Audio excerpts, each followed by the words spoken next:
Hi.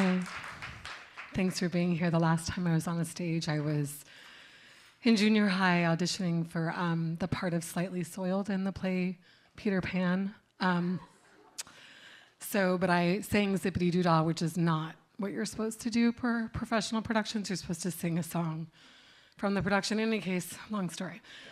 But Zippity Doo Dah, who doesn't know that, right? So this time tomorrow is the theme, and I wrote this book called Us Fools that some people read as, that's so nice, US Fools, and I don't stop them or correct them. And in the novel, the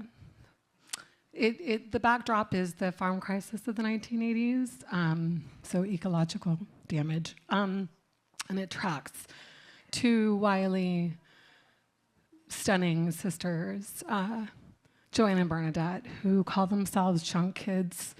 And in thinking about this time tomorrow, I renamed them for tonight, Forever Chemicals. They eat a lot of bland food, and their farming community is in crisis.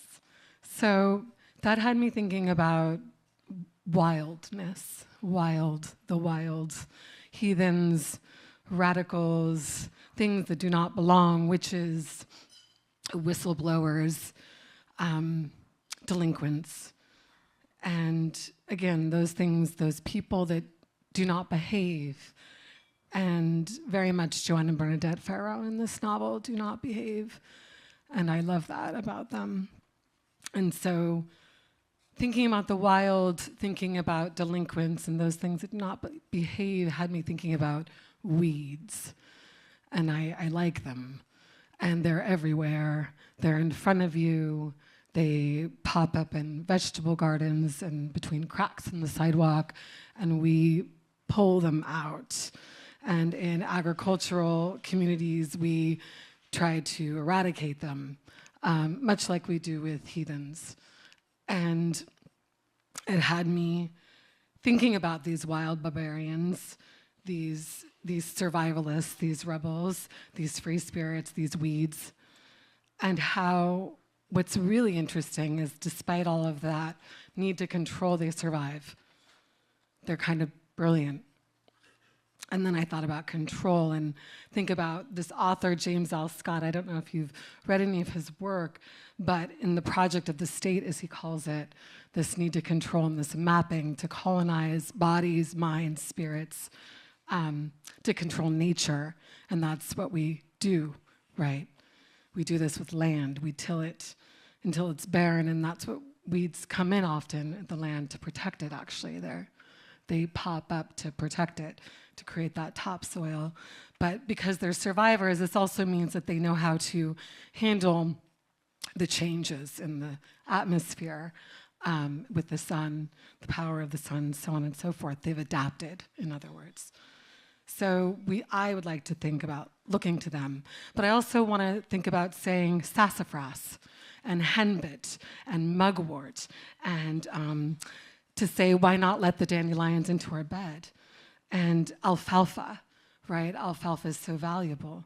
But in another context, in the context of a garden, it's looked at as a weed.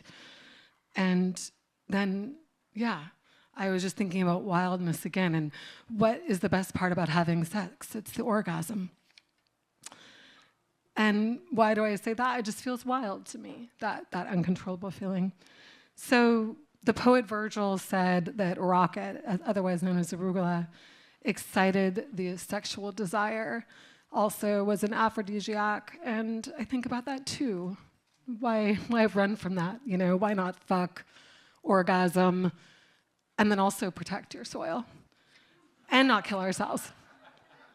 So what if, like Jean-Georges in that famed namesake restaurant, who uses weeds to make delightful green sauces for his food, Michelin-starred, why not embrace the weeds, that which is right in front of us, crawling between those cracks?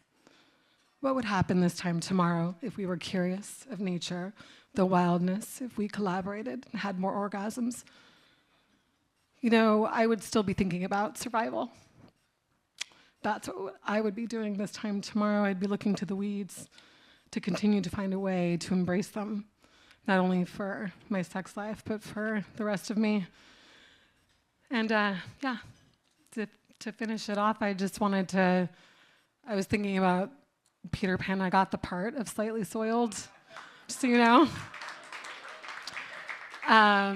And yeah, there's I don't know how many are familiar with the musical, but it's, if growing up means it would be against my dignity to climb a tree, I'll never grow up, never grow up, never grow up, not me. Thank you, be wild.